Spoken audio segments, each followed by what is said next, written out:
1/3 of our planet's surface is desert. The only creatures that can survive in places like this are the ones that can walk on sand dunes, know how to conserve their precious water supply, and can escape the deadly rays of the sun.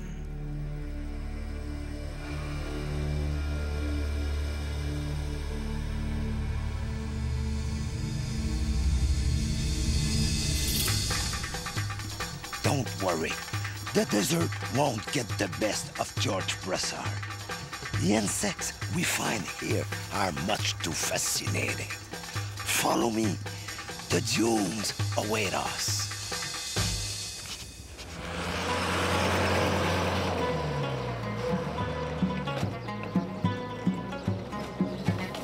We will start our expedition in Morocco, a mile beyond the village of Mehammed.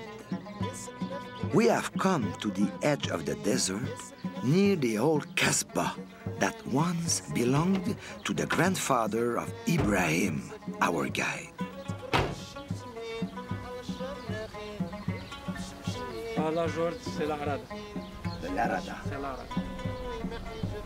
It was from here that great caravans once departed for distant destinations like Timbuktu.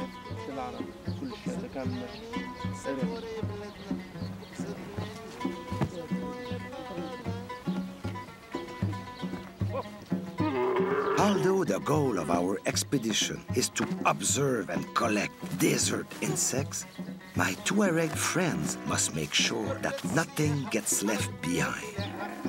Being well prepared is second nature to them.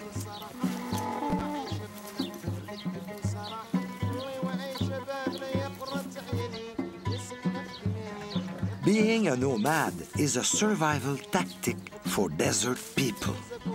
When the dryness becomes absolutely unbearable, they leave the area for greener pastures. The insects here use the same strategy.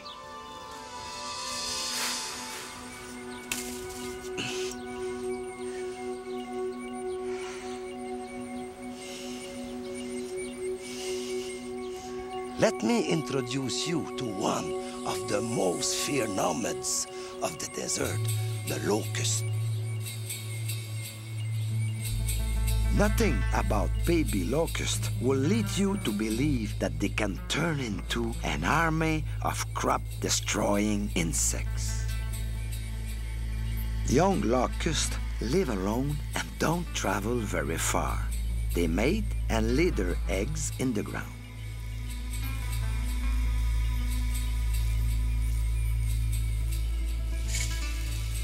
But every locust emerging from these eggs is capable of consuming its own weight in food in just one day. 200 acres of locusts can eat the same amount as 80,000 people or 275 tons of food. If conditions are favorable, the locust population can increase at a truly alarming rate. They have been known to gather into huge clouds which stretch out for more than 40 miles. It's no wonder that this insect was one of the Bible's 10 plagues on Egypt.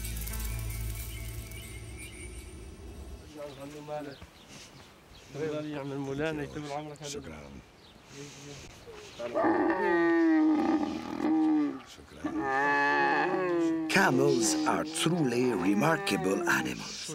They will survive for more than 30 days on just a little water and straw, even if they have to carry over 200 pounds on their back, as well as a nervous entomologist.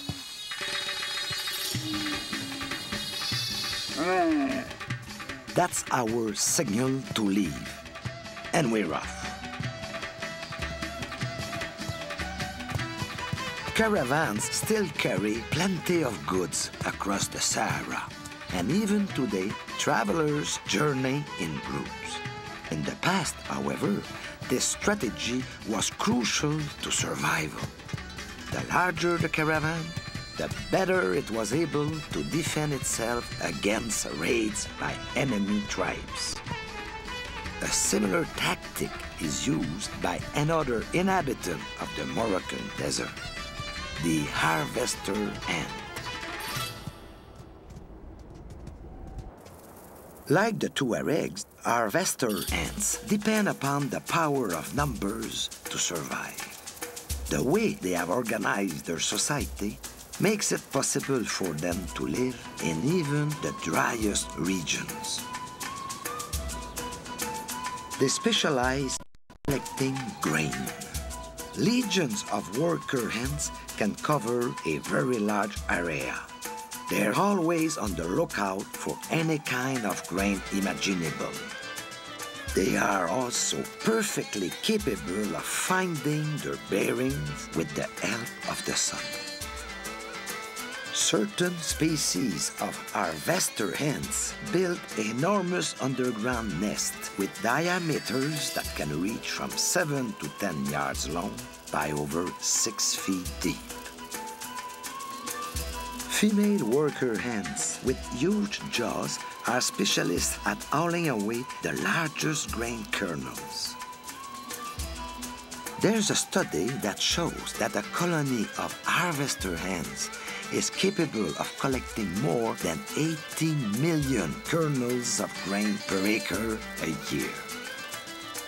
Such a large food reserve is enough for any colony to survive a famine.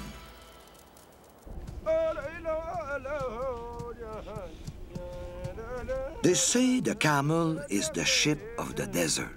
Now, I don't want to upset my trusty companion here, but I believe that desert beetles are far more deserving of the title.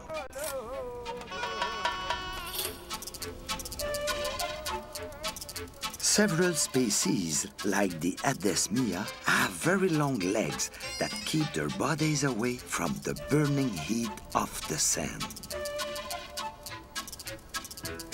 Other beetles can move very quickly over the dunes. Some of them seem to move just like hovercraft. You can't say that about a camel. On the other hand, traveling at this pace makes it easier for me to take in the scenery. Stop! Stop! Stop! Stop! Stop! Stop!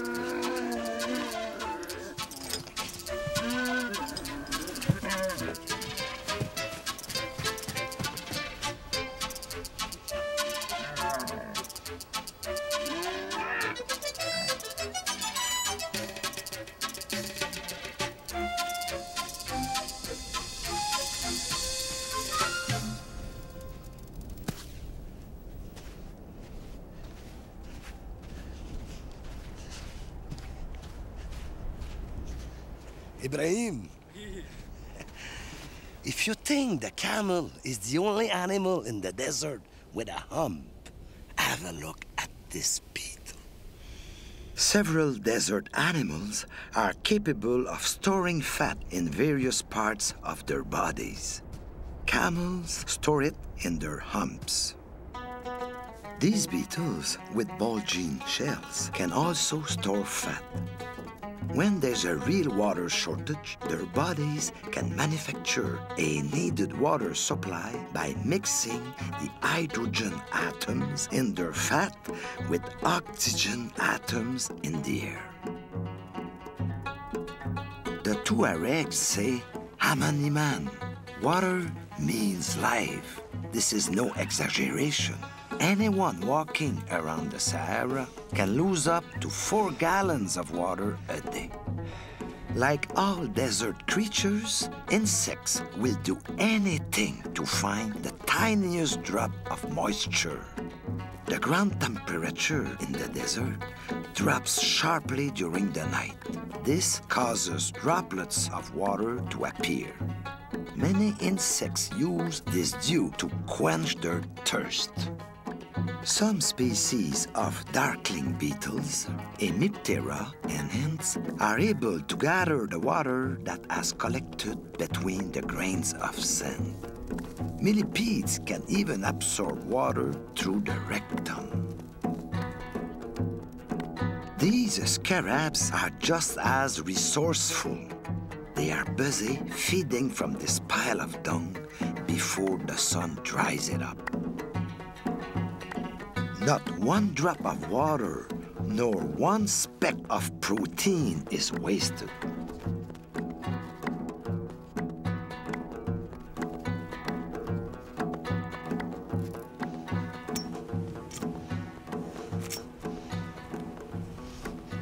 In the desert, any liquid means life. For example, some small vampires are hiding in these bushes and are just waiting for an animal, or even better, an entomologist, to pass by. And then they attack. These animals, which are related to the spider, are called ticks. They move in the direction of anything that even lightly touches their bush. These ticks have good eyesight, and they will follow me even if I change directions. They may have been waiting patiently for several weeks for something to eat.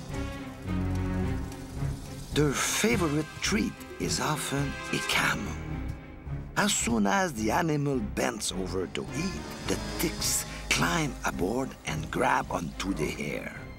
They hold on tight and stick their rostra like a beak into the camel's skin and gorge themselves on blood.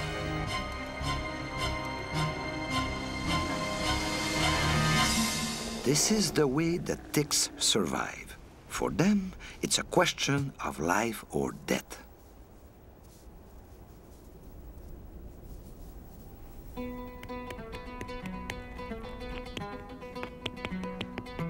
To keep from losing liquid through perspiration, the Tuaregs paint themselves with indigo powder. Survival in the desert is not easy. All its creatures must adapt if they hope to survive. One of the best examples is the darkling beetle, which has many tricks to share. Normally, beetles have wings hidden under their elytras. But darkling beetles have no wings, and their elytras are fused.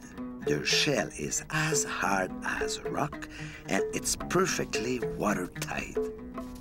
The convex bulge we see on several species covers a moist cavity that protects its respiratory system from the dryness of the outside world.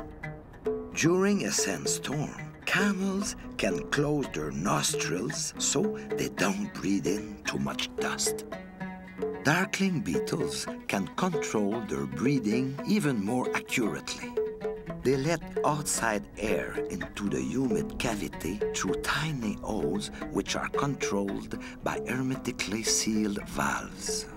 When they are at rest, these insects simply stop breathing, avoiding any loss of moisture.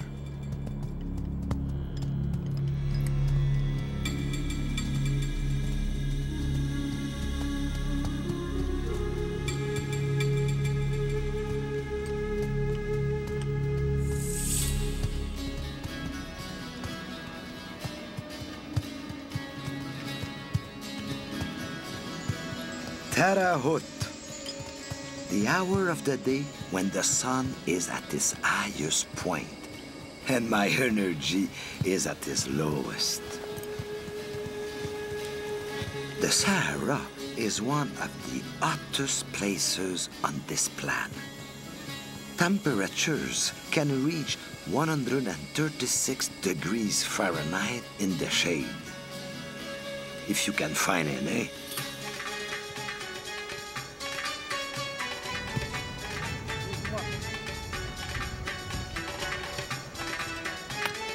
Lucky for us, the Tuaregs are never caught unprepared. They carry their own shade on the backs of their camels. They can put up a tent in a minute and shelter us from the cruel rays of the sun.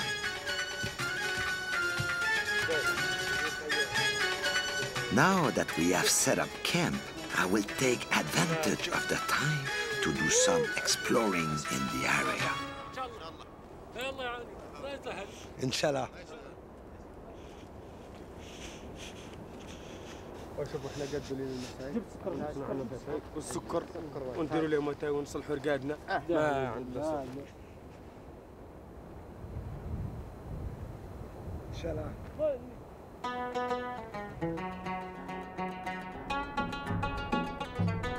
Many insects that you find on the dunes are garbage eaters. They are always on the lookout for food.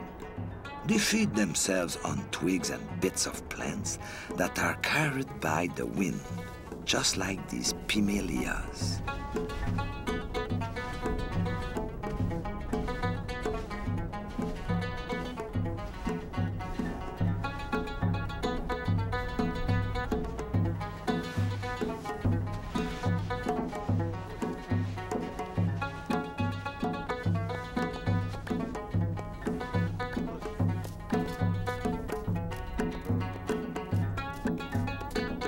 When they are disturbed, pimellias hop up and down to show they are upset.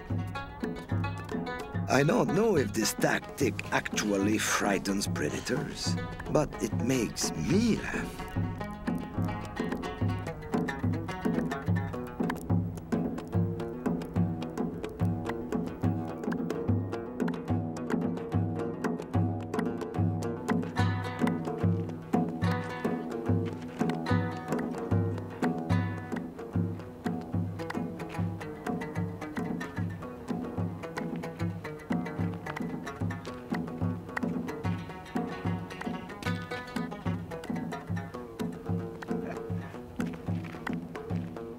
There, a grasshopper.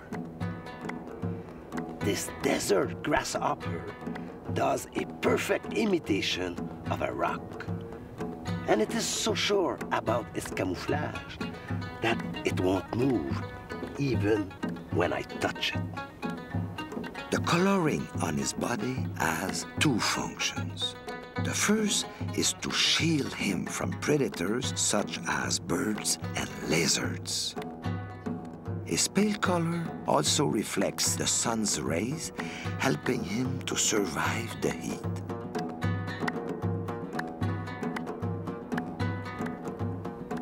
This is surely the tiniest mirage in the desert.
السلام عليكم.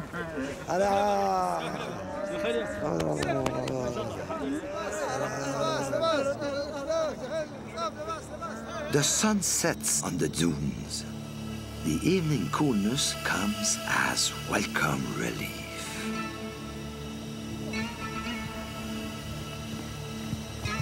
It's time to take it easy at our campsite.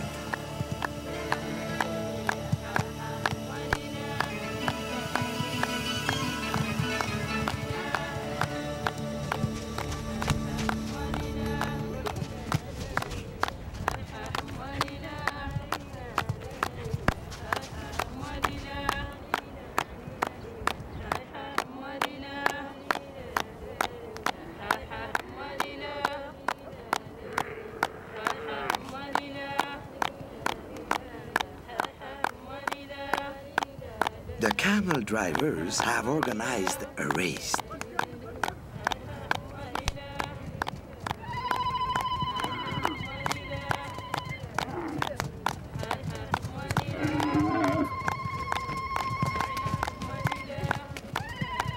It's a friendly competition. But on the dunes, there's another competition that is about to begin. All desert creatures leave their shelters at dusk for other kinds of confrontations in the sand. After all, the desert is a world of predators.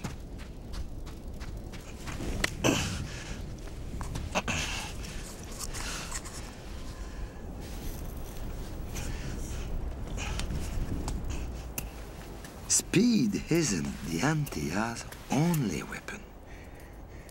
Some of these beetles can attack their prey by spraying formic acid from their abdomens. This rather dangerous ground beetle can move quickly from one clump of vegetation to another as it searches for prey. Any insect it finds is a potential source of water. Look at that pair of swords it has for jaws. If we can compare the Antia to a cheetah, this insect is the equivalent of an Atlas mountain lion.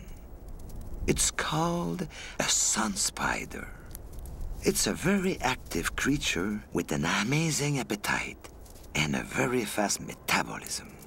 It's truly a shredding machine that can find all the liquid it needs from its prey. Large females are extremely aggressive and can easily kill scorpions or even small vertebrates like lizards.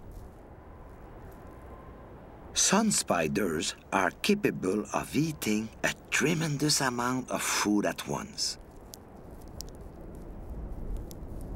They extract every last calorie from their prey.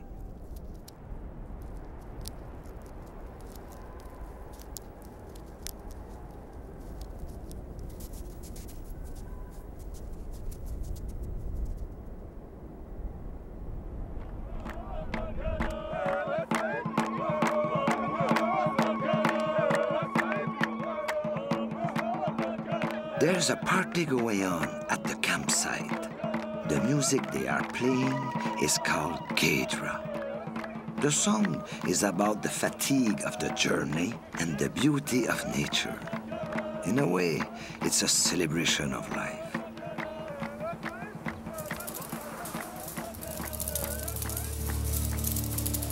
The desert is certainly not dead.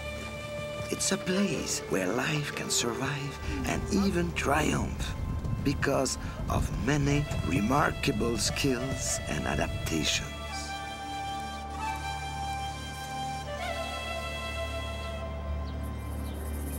More than anywhere else on Earth, the desert symbolizes beauty, death, courage, and struggle.